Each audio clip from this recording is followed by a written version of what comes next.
Bonjour messieurs, mesdames. J'ai le plaisir de vous présenter une table ronde aujourd'hui qui vise à se poser la question: quelle coopération possible y a-t-il entre l'assurance maladie et les collectivités territoriales? Je suis Evelyne Duplessis, je représente la Caisse nationale d'assurance maladie. Et avant de vous présenter mes deux intervenants, c'était de vous préciser le contexte et les enjeux de cette table ronde. Donc, l'assurance maladie se veut un partenaire privilégié des élus locaux, car elle considère qu'effectivement, nous avons des objectifs communs et des enjeux communs à pouvoir promouvoir l'accès aux droits, aux soins et à la prévention en santé de nos assurés sociaux, mais de vos administrés. En revanche, quelles modalités peut-on mettre en place? Quels sont les leviers d'action? Quelles sont les offres de services complémentaires qui peuvent exister et que l'assurance maladie peut vous proposer ou que vous pouvez vous proposer à l'assurance maladie? L'idée, c'était de vous faire un partage d'expérience ce matin d'une ville dynamique et d'une caisse primaire également dynamique.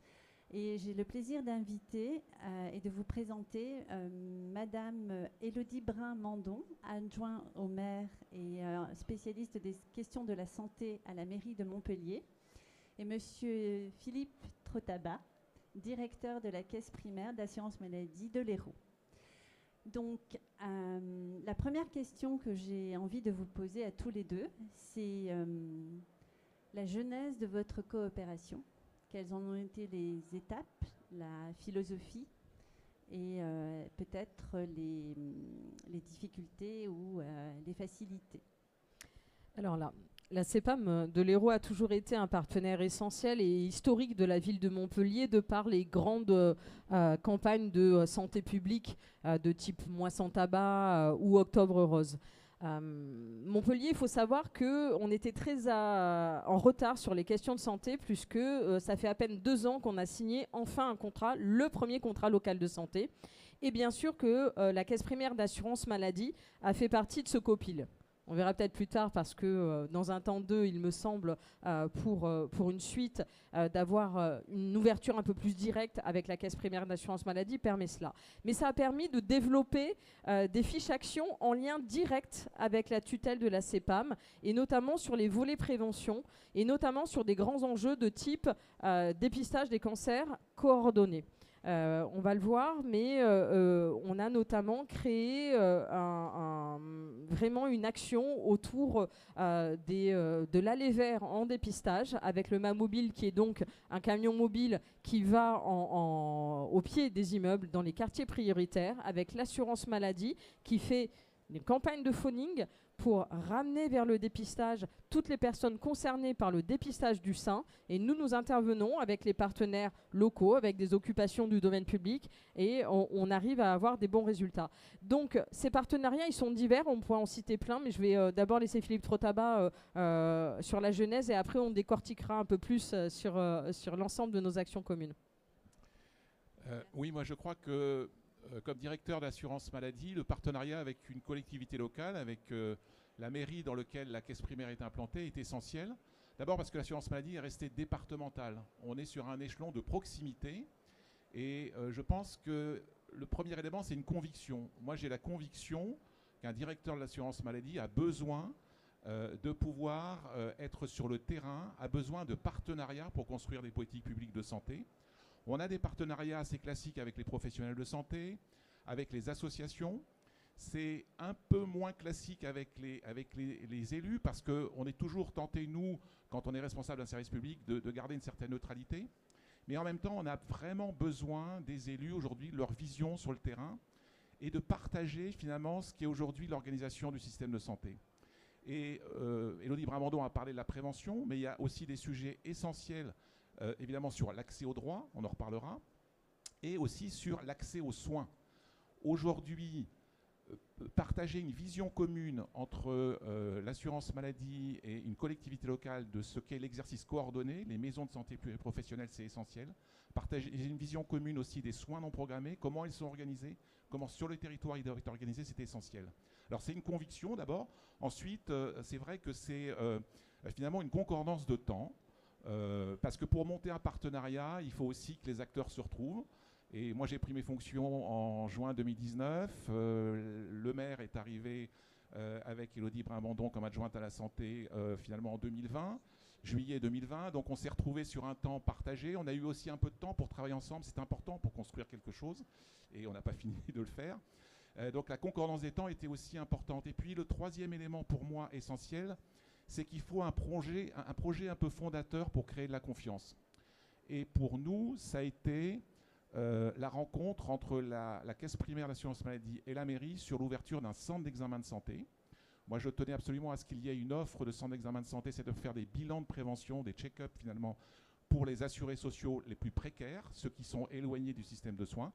Et en l'occurrence, on a pu trouver un accord pour installer ce centre d'examen de santé dans l'un des quartiers emblématiques de la ville en matière d'inégalité de santé, en matière de difficulté et de précarité, qui est le quartier de la Mosson. Et finalement, ce projet a montré que c'était pragmatique, qu'on avançait, et ça a créé de la confiance entre les élus et la direction. Et surtout, ce qui est formidable, c'est que ça a créé de la confiance entre nos équipes, qui maintenant travaillent, je dirais, main dans la main sur beaucoup de sujets qu'on pourra évoquer ensemble. D'accord, donc merci. Donc de ce fait, action très concrète, besoins bien identifiés. Et depuis, quels sont les enjeux sur votre territoire qui fait qu'aujourd'hui, madame, vous avez eu besoin de cette coopération au niveau de l'assurance maladie? Et monsieur, quels sont je dirais la plus-value de la caisse d'assurance maladie pour répondre à des besoins de territoire?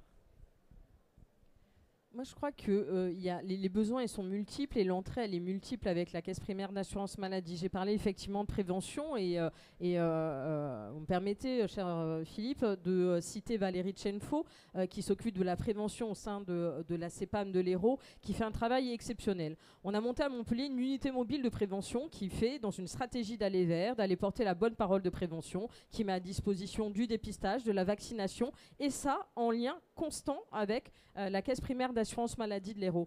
On a aussi beaucoup de sorties au sein des quartiers prioritaires de la ville avec l'accès aux droits, pour renseigner aussi sur l'ouverture de droits sur les personnes. On a monté aussi récemment une mutuelle communale dans la ville de Montpellier, et on travaille, là aussi on a travaillé sur l'expertise assez fine avec la caisse primaire d'assurance maladie pour avoir une entrée dans le CCAS pour renseigner aussi les personnes qui, aussi dans ce marasme d'offres, soient bien renseignées. Si c'est la C2S, donc la complémentaire santé universelle de la CNAM, ou la mutuelle communale. On a beaucoup de choses aussi en commun sur des grands sujets de santé orale, où on a des programmes innovants au-delà, au sein des quartiers, au sein des écoles, le programme MTDAN, mais là aussi comment on travaille sur cette littératie en santé, sur vraiment la santé orale et pas simplement sur le bucco-dentaire. On a tout un tas de projets ensemble, et sur l'offre de soins, effectivement, on travaille ensemble, notamment avec les CPTS. Les CPTS, ça nous paraît important parce qu'elles sont découpées à l'échelle d'un territoire. Nous, par exemple, à Montpellier, on a 3 CPTS qui couvrent le territoire, et bien largement plus. Et comment nous, on peut être aussi facilitateur dans les réponses apportées au territoire. Comment on peut faciliter à chaque fois que, par exemple, je reçois un professionnel de santé, je lui demande le lien qu'il a avec la CPTS, parce que c'est important pour la coordination des soins, c'est important pour faciliter aussi, vous le disiez tout à l'heure, cher Philippe, sur ce service d'accès aux soins, cette permanence des soins, comment on travaille mieux à l'échelle d'un territoire, là où on sait qu'aujourd'hui, je pense que la majorité des Français mettent en tête sur la demande, sur l'offre de soins, et on sait qu'on a des déserts médicaux un petit peu partout en France, donc comment on ajoute du temps médical. Et je rajouterai aussi comment on travaille mieux ensemble sur l'échelle d'un territoire, là aussi toujours en prévention, mais de façon sur la santé environnementale. Là, on a fait, il y a 1 mois et demi, là aussi à la Mosson, un forum autour de la santé environnementale avec l'appui de la caisse primaire d'assurance maladie. Et pour nous, collectivités, ce qui est important, c'est de se dire, et je reprendrai ce terme, d'agir main dans la main, de montrer que parce que moi, il y a quelque chose qui m'horripile, c'est quand j'entends la santé, c'est pas une compétence municipale. La santé est forcément une compétence municipale parce qu'on doit agir pour le bien-être des administrés. Donc forcément, on doit travailler en lien notamment avec un directeur de caisse primaire d'assurance maladie. Et de toute façon, quand on est signataire d'un contrat local de santé, c'est un élément essentiel, c'est une partie prenante essentielle. Pour répondre à votre question, je dirais que les élus de collectivités locales, c'est normal, c'est du volontarisme politique. C'est une volonté de changer les choses, c'est une volonté de construire sa ville. Et je crois que le rôle de l'assurance maladie, je le disais tout à l'heure, c'est pas un rôle partisan. Le rôle de l'assurance maladie, c'est d'éclairer, me semble-t-il, les politiques publiques. C'est de montrer finalement les enjeux et de les partager. Et moi, mon rôle comme directeur de l'assurance maladie, ça a été de fournir, avec l'expertise de mes équipes, de fournir un diagnostic territorial. Je crois que c'est indispensable. On ne peut pas construire un contrat local de santé. On ne peut pas construire une offre politique comme a voulu la mairie de Montpellier sur une complémentaire santé s'il n'y a pas un diagnostic sur lequel on peut s'appuyer. Et très concrètement sur Montpellier, si je veux donner quelques exemples, sur l'offre de soins, c'est 7 points de plus pour les bénéficiaires de la C2S, c'est 23% d'assurés lorsqu'on a commencé à travailler ensemble qui n'avaient pas de mutuelle, c'est 5 points d'assurés qui n'ont pas de médecin traitant. Sur la prévention, c'est globalement la ville de Montpellier est en dessous des dépistages, du taux de participation au dépistage qu'on a dans le département, et c'est très simplement et beaucoup lié aux quartiers prioritaires de la ville. Je crois qu'on ne dit pas assez que les inégalités de santé sont très fortes dans ces quartiers prioritaires de la ville. Si vous prenez le dépistage du cancer du sein à Montpellier, sur les QPV de Montpellier, c'est 17 points de moins que sur le reste du département pour le dépistage du cancer du sein, et c'est 8 points de moins pour les deux autres dépistages du cancer colorectal et du cancer du col de l'utérus. Et dernier sujet, c'est aussi l'analyse sur l'offre de soins. Montpellier est une ville qui a une densité médicale qui est assez correcte par rapport à d'autres, peut-être d'autres territoires beaucoup plus ruraux. Mais là aussi, je crois qu'il faut prendre conscience que l'offre de soins, ce n'est pas simplement les territoires ruraux, c'est aussi les territoires urbains. Je voudrais donner un exemple. J'ai dans le département de l'Hérault 45 maisons de santé pluriprofessionnelles. J'en ai 3 sur la ville de Montpellier. Qu'est-ce que c'est une MSP, une maison de santé pluriprofessionnelle? C'est avant tout, évidemment, une offre, mais c'est une offre pour un médecin traitant, pour les assurés sociaux, mais c'est aussi de la coordination des soins, c'est aussi des parcours de soins, c'est aussi de l'attractivité pour les professionnels de santé. Aujourd'hui, un jeune qui sort de la faculté de médecine, il a envie de s'installer en groupe et envie de s'installer dans une MSP. Et donc, il y a un vrai enjeu de développer le nombre de maisons de santé pluriprofessionnelles dans un territoire urbain, et c'est pour ça qu'on a aussi besoin qu'on a partagé ce diagnostic et que Élodie Brimandon l'a évoqué, le travail qu'on fait avec les CPTS, les communautés professionnelles territoriales de santé, est indispensable parce qu'on a besoin de structurer l'offre de soins, y compris dans une zone où quand on regarde les statistiques, on se dit qu'il y a suffisamment de médecins. Mais on a besoin aussi d'une offre coordonnée et de qualité. Je voulais revenir justement, rebondir sur ce que vient de dire Philippe Trotaba, sur le besoin en MSP ou en centre de santé notamment, et l'appui de la ville, en tout cas sur nous collectivités, pour déployer ça, c'est déjà informé. Là aussi, je reprends le professionnel de santé que j'ai en face de moi ou l'interne que j'ai en face de moi, je peux lui expliquer ce lien CPTS et de travail dans l'exercice coordonné. Mais aussi, on a voté et on vote en conseil municipal des aides pour mettre en place de la médiation en santé, pour faire le lien de territoire et accrocher à ces exercices coordonnés. Comment ce médiateur en santé qui est coordonné avec une MSP ou avec un centre de santé va au sein de ces quartiers prioritaires ramener la population vers le soin? Et tout à l'heure, au niveau des données, les data aussi, on travaille beaucoup sur ces données de santé qui sont extrêmement importantes pour nous et notamment avec l'unité mobile de prévention puisqu'on travaille sur nos sorties en lien là aussi avec le territoire. Et ce que nous fournit la caisse primaire d'assurance maladie est très précieux. C'est comment on répond aux besoins immédiats de territoire. Comment on va faire venir nos partenaires associatifs, nos partenaires du CHU en aller vers, parce que Philippe Trotaba l'a très bien dit, les inégalités sociales de santé sont de plus en plus prégnantes sur nos territoires, et notamment au sein de ces quartiers politiques de la ville. Et comment nous, on agit sur leur parcours de vie, avec notamment cette unité mobile de prévention qui vient répondre à tout ce qu'on a travaillé ensemble sur ces données de santé. Très bien, merci, c'est très très clair. Donc on comprend bien qu'il y a une très forte motivation de vos deux personnes. Comment vous avez embarqué, du coup, vos équipes et comment ça s'est joué en interne, justement, sur cette conviction d'une coopération commune? Côté caisse primaire, je crois que les équipes ont été embarquées parce qu'on a, pour deux raisons. La première, c'est qu'on a pris des sujets qui étaient les nôtres. On n'est pas allé sur les sujets où on n'a pas d'expertise, où on n'est pas forcément compétent. Et d'ailleurs, la santé environnementale est un bon sujet. Quand la mairie a signé le contrat local de santé, j'ai dit à Élodie Brimandon et au maire de Montpellier, vous avez placé la santé environnementale comme un des sujets du contrat local de santé. Moi, je n'ai pas de compétences à ce stade, c'était il y a 3 ans. Depuis, l'assurance maladie s'est engagée sur la transition écologique, sur la décarbonation du système de santé, sur la santé environnementale. On a formé nos équipes et maintenant, entre guillemets, on joue ensemble, puisque vous l'avez dit tout à l'heure, on a participé au forum santé environnementale, on fait une action commune sur les perturbateurs endocriniens auprès des crèches municipales. Donc c'est aussi à un moment donné la vérité. Quand on peut apporter quelque chose, on le fait. Quand ce n'est pas le moment, on ne le fait pas. Et la deuxième raison qui nous plaît, nous, et qui a embarqué les équipes, c'est que c'est pragmatique, c'est concret et ça donne des résultats. Je voudrais simplement citer l'exemple du dépistage, de l'action qu'on mène ensemble dans les contrats locaux de santé sur le 100% QPV. Je pense qu'Élodie en parlera tout à l'heure. Mais vous donnez l'exemple que, en fait, notre métier, nous, c'est d'aller voir les MSP, de leur dire il y a une action qui va se faire dans le quartier, on a besoin de vous. C'est d'aller voir les établissements de santé ou les radiologues pour leur dire on a besoin que vous libériez des créneaux pour faire du dépistage du cancer du sein. On va voir les associations et puis surtout on appelle nos assurés sociaux parce que c'est notre métier, c'est notre boulot finalement. Et on passe des milliers de coups de fil pour dire dans tel quartier, on prend des rendez-vous, soit sur le MA mobile, parce qu'on a une unité mobile, on a la chance à Montpellier d'avoir une unité mobile de dépistage du cancer du sein, soit on a trouvé des créneaux auprès des radiologues et on prend rendez-vous. Parce que les assurés sociaux qui ont du mal à se prendre en charge, si on ne leur dit pas c'est tel jour, telle heure, vous pouvez faire votre mammographie, ils n'y vont pas. Ça, c'est quand même le grand enseignement qu'on a tous retenu du dépistage et de l'affaire du Covid. Donc on fait cette action de proximité qui plaît à nos équipes parce que c'est concret et que ça apporte des résultats. Et je voudrais dire que ça apporte des résultats parce que sur le dépistage du cancer du sein dans l'Hérault, on est à 57% depuis 3 ans, ça ne bouge pas. 57% de femmes qui font leur dépistage. C'est pas mal, mais ça ne bouge pas. Au quartier de la Mosson, QPV de la Mosson, sur lequel on a énormément travaillé, puisqu'on fait chaque année 2 QPV, et notamment la Mosson, on a commencé par eux, eh bien, depuis 2 ans, le taux de dépistage a progressé de près de 8 points. Voilà.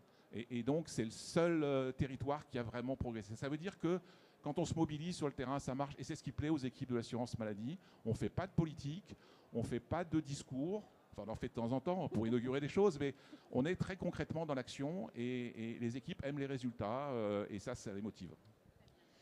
Comment embarquer? Donc, le maire de Montpellier embarque avec beaucoup d'énergie et beaucoup d'envie. Et d'ailleurs, je note qu'on doit toujours planter un oranger au pied du centre d'examen de santé pour valoriser notre partenariat.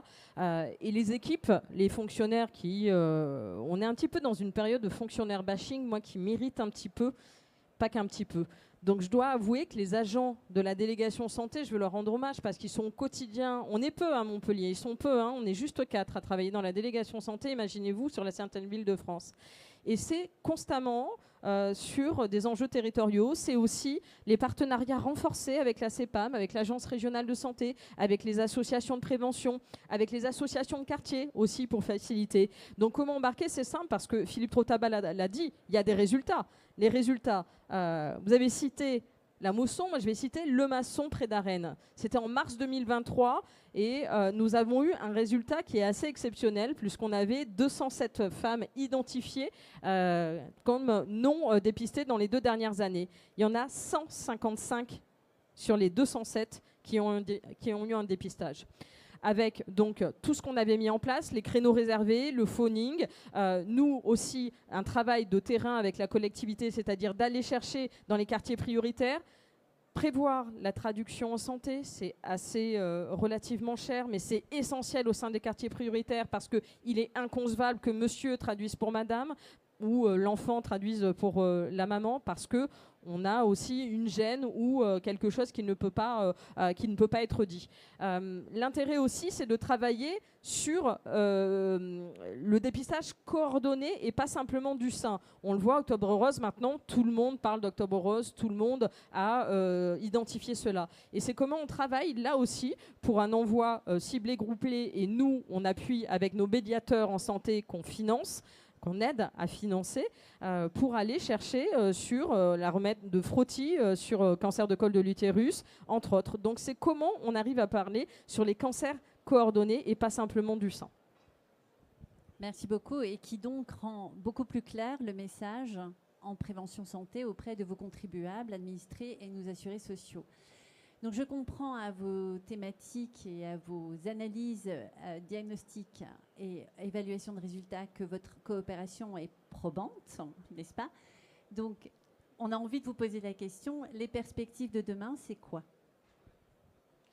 J'en ai parlé, je suis en train de faire un lobbying très fort pour le maire. Sur le prochain contrat local de santé, il est essentiel parce qu'on l'a signé juste avec l'agence régionale de santé. Et pour moi, il est inconcevable de ne pas le signer demain avec la caisse primaire d'assurance maladie parce qu'on voit que ça facilite. C'est plus intéressant de toute façon d'être à l'origine et de développer ensemble les axes stratégiques en lien avec les datas. Les perspectives demain, elles sont aussi nombreuses. C'est toujours l'unité mobile de prévention de la ville de Montpellier et agir en prévention. Et c'est aussi être réactif et être, j'allais dire, protecteur de nos actions qui ont déjà été menées sur le territoire. C'est-à-dire comment on se challenge aussi pour peut-être arriver à en déployer un peu plus, c'est pour ça que je cite aussi beaucoup la médiation en santé, pour voir comment on peut voir si demain c'est le droit commun, ou en tout cas il y a a priori peut-être des appels à projets qui vont être lancés de l'agence régionale de santé, mais comment on facilite et on conserve ce lien facilitateur entre nous pour avoir cela. Et je pense que nous aussi, collectivités, on peut être source de vigilance, en tout cas faire remonter des mauvaises pratiques qu'on peut constater sur notre territoire. Alors, je vais peut-être jeter un pavé dans la mare, mais pour moi, des centres de soins non programmés qui n'ont pas de médecine traitante, pour moi, ça interroge et ça interpelle beaucoup sur mon territoire, parce que demain, c'est des personnes qui seront contentes, elles auront une consultation immédiate, mais n'auront pas de suivi. Et les malades chroniques, notamment, c'est inquiétant. Donc pour moi, ces centres de soins non programmés sont assez inquiétants. Et donc, comment on travaille avec l'Agence régionale de santé ou la CEPAM pour voir à mieux travailler une orientation? Pour moi, effectivement, alors c'est un peu un paradoxe parce qu'on a un partenariat assez nourri avec la ville de Montpellier et effectivement, on n'est pas signataire du contrat local de santé. Mais bon, j'en faisais pas une affaire très, très politique. Je suis quand même allé voir un jour le directeur de l'agence régionale de santé en lui disant, parce qu'il y avait une espèce de blocage en région Occitanie, c'est très variable selon la région, où les caisses primaires n'étaient pas signataires des contrats locaux de santé, en lui disant avec quand même tout ce qu'on mène, tout ce qu'on finance indirectement par le fonds de prévention, par nos actions, ça me semblerait légitime. Et effectivement, c'est important, Élodie Brimandon l'a rappelé, nous on est aussi en partenariat avec l'ARS, et donc l'ARS a ouvert la possibilité de dire aux caisses primaires de signer. Et donc, je suis très heureux d'entendre ce matin que la caisse primaire sera partenaire du prochain contrat local. Donc, on en fera un peu plus, effectivement. Ça ne nous a pas empêché d'en faire beaucoup. Mais derrière le contrat local, c'est quoi? C'est plusieurs choses. La première, c'est un vrai engagement politique. Et moi, je voudrais le dire parce que maintenant, ça fait quand même 20 ans que je suis directeur et j'ai connu plusieurs départements.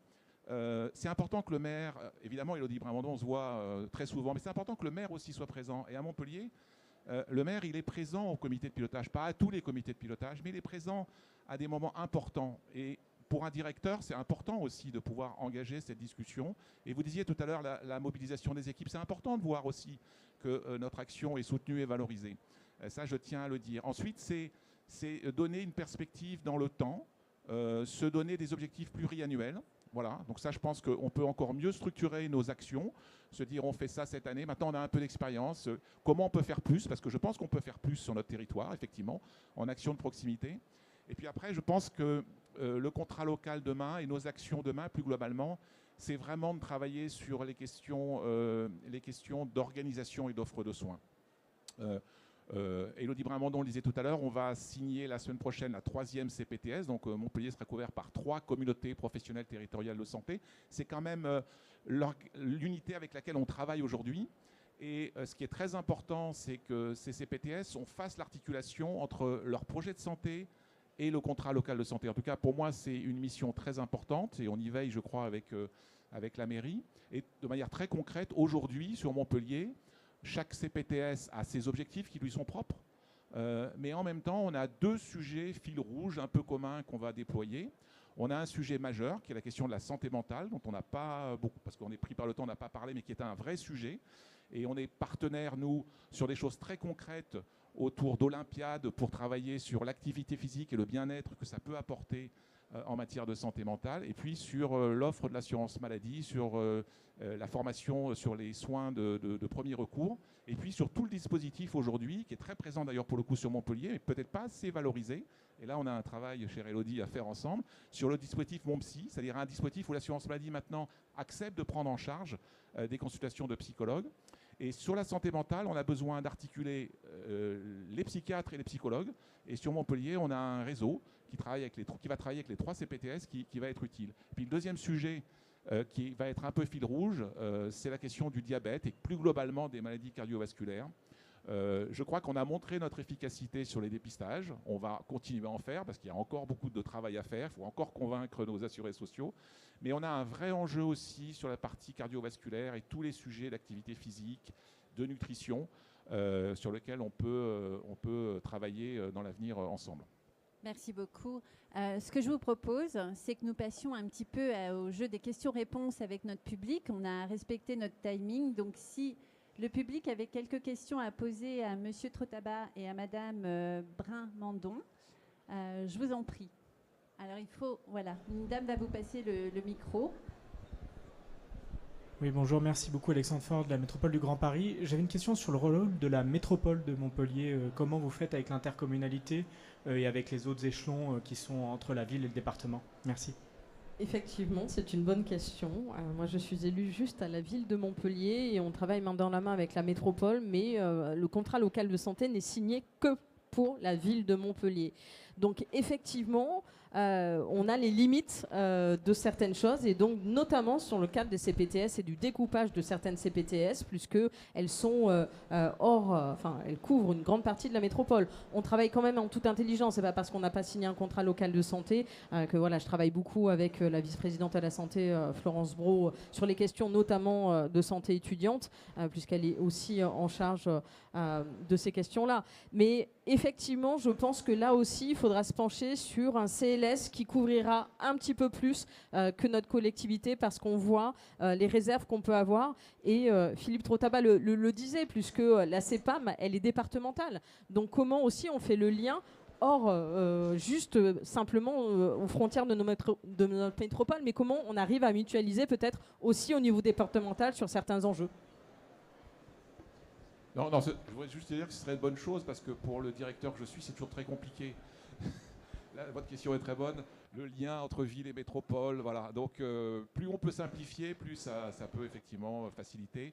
En tout cas, aujourd'hui, il y a des actions qu'on mène avec nous, la métropole aussi. Je pense notamment à des sujets autour de l'inclusion numérique, qui sont des sujets qu'on mène pas simplement ville de Montpellier, mais métropole de Montpellier. On est très présent aussi pour aider nos assurés qui sont en difficulté avec la fracture numérique. Et ça, pour le coup, ça se fait avec la métropole, parce qu'il y a un champ qui est plutôt de ce côté-là. Donc on voit bien à ce niveau-là l'intérêt effectivement d'une formalisation des actions coopération à travers les contrats locaux de santé. Est-ce que quelqu'un dans le public? Oui. Attendez, voilà.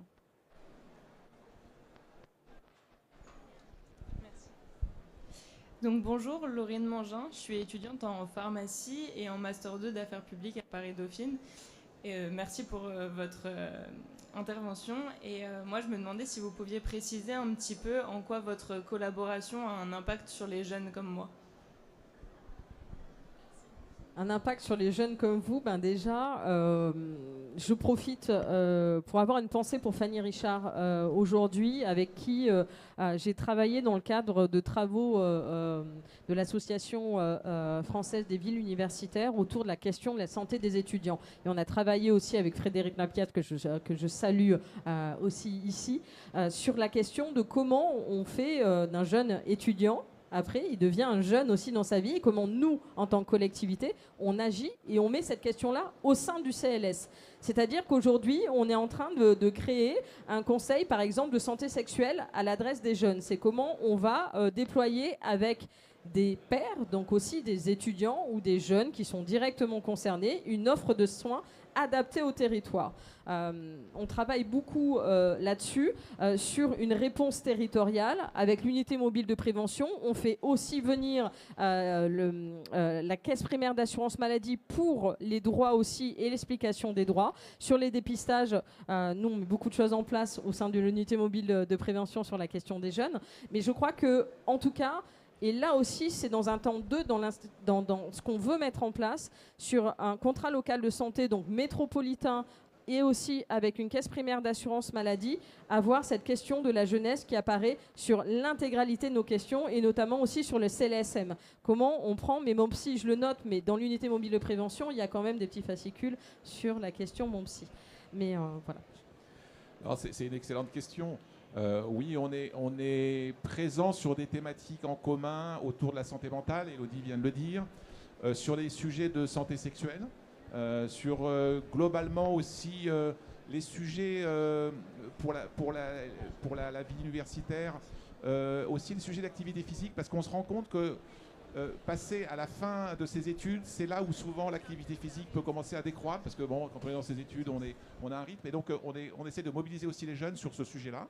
Et puis on a fait quand même une opération, et pour terminer, quelque chose de sympa, puis il y a Frédéric Napias qui est là, on a fait une opération type santé, mais type santé, qui sont une grande opération qu'on a fait en commun avec la mairie, et Élodie Brimandon d'ailleurs a eu un superbe flamant rose gonflable que je lui ai offert, qui était une grande opération où on a informé les jeunes sur leurs droits, sur le système de santé, sur les questions de prévention santé.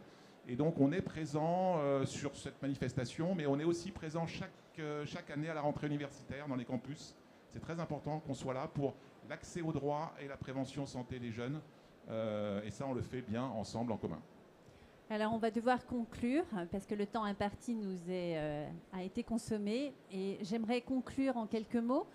Si vous êtes venu avec un doute à cette table ronde sur la capacité d'une coopération plus-value entre l'assurance maladie et les collectivités, je pense que la conviction et la pertinence de l'intervention de nos deux invités vous ont convaincu.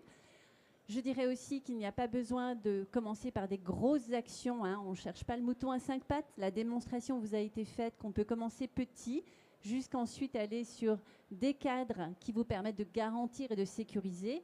Nous, côté Caisse nationale, nous nous engageons à nous assurer que l'intégralité du réseau des caisses d'assurance maladie s'approprie et applique de façon homogène cette dynamique d'approche coordonnée territorialisée dans le bénéfice de nos assurés pour une finalité d'accès aux droits, aux soins et à la prévention. Je remercie très chaleureusement nos deux invités de leur duo brillant et passionné. Je vous remercie aussi fortement au public d'avoir assisté et d'avoir posé vos questions.